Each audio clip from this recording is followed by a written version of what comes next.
Back in 2016, Cyclone Winston ravaged Fiji. At the time, it was the most powerful storm ever recorded in the Southern Hemisphere. In the small village of Nangandamu, most of the homes were virtually flattened, and our brothers and sisters lost almost everything they had. The only building that survived was the Kingdom Hall. But a village chief, aware of the witnesses' good reputation, granted them a block of land right around the Kingdom Hall to rebuild all their homes. Local brothers worked with disaster relief volunteers to build 14 new homes to house the entire congregation.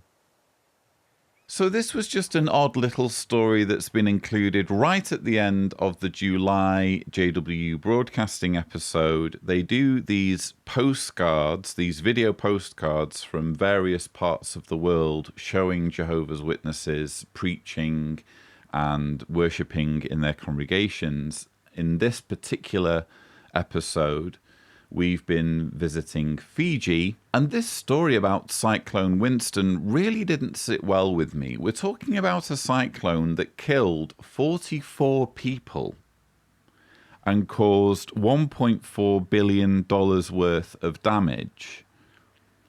And rather than giving that information, rather than explaining just how deadly the storm was, and how much damage it did and how it impacted on people's lives, they're zeroing in on this feel-good story about the Kingdom Hall somehow surviving the storm, which will make Jehovah's Witnesses watching this think, oh, wow, there must have been some kind of protective force field erected by Jehovah and the angels around the Kingdom Hall. There must be something special about the Kingdom Hall because that's where Jehovah asks his people to gather. They spin this yarn about how a village chief, after the storm, allowed them to effectively set up a commune around the Kingdom Hall, so that Jehovah's Witnesses watching will both think Kingdom Halls are somehow special, they're magical, they are the place to flee to during a storm.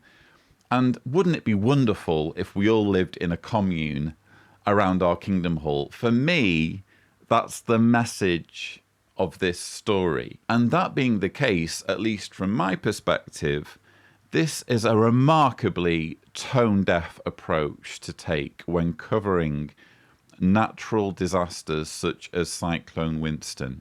If Tibor is gracious, you'll see a thumbnail to a video I made about whether Jehovah controls the weather. It's a very old video, but it raises, at least from my point of view, an important question. If we're going to talk about natural disasters, if we're going to talk about the wreckage and the damage that's caused when the weather is at its worst, how do we account for the organization claiming that, for example, Jehovah manipulated the weather when the Silver Sword 2013 revision of the New World Translation was being printed so that more copies could be printed? That's actually a claim that was made at the 2013 annual meeting by Jeffrey Jackson.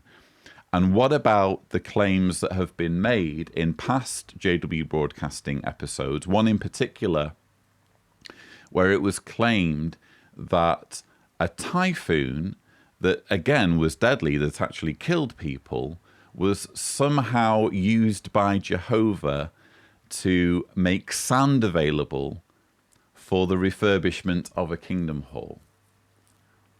For me, Jehovah's Witnesses can't have it both ways. They can't both claim that God manipulates the weather in their favor or to the favor of the organization and make propaganda pieces like this where they pretend to care about the damage that gets done. And in the context of what happened in the Philippines with Typhoon Haiyan, to suggest that Kingdom Halls, or even hint at the possibility that kingdom halls are a place to flee to when there is a natural disaster because they might be somehow protected is just shockingly negligent.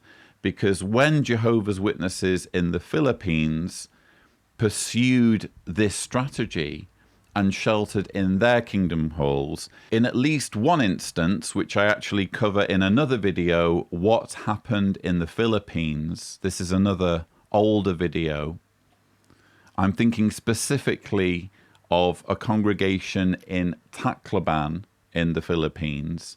22 Jehovah's Witnesses died believing that they could defy the recommendations of the authorities, which were to flee the area because there was a storm surge coming. They believed it would be more advantageous to shelter in the Kingdom Hall, and it cost them their lives.